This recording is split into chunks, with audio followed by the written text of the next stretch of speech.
এই একটা পাপ যদি কেউ না করে ইনশাআল্লাহ সে জান্নাতে যাবে। যতই পাপ করুক না কেন, জেনা করেছে, মদ খেয়েছে, মিথ্যা বলেছে, অনেক কিছু করেছে, শুধু শিরকের পাপ করে নাই, আল্লাহ তাকে মাফ করে দিবেন ইনশাআল্লাহ।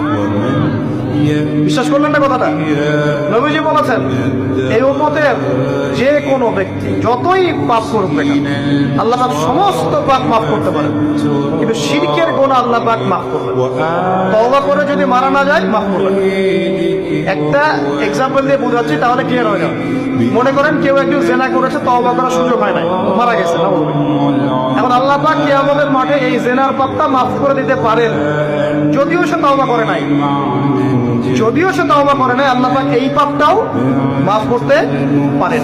কিন্তু একজন ব্যক্তি শিরক করেছে, তওবা করে নাই, কিন্তু এই অবস্থায় যদি কাল কিয়ামতের মাঠে আল্লাহর সাথে সাক্ষাৎ করে, আল্লাহ তার গুনাহ মাফ করবেন। এই শিরকের অন্য পাপের এই হলো পার্থক্য।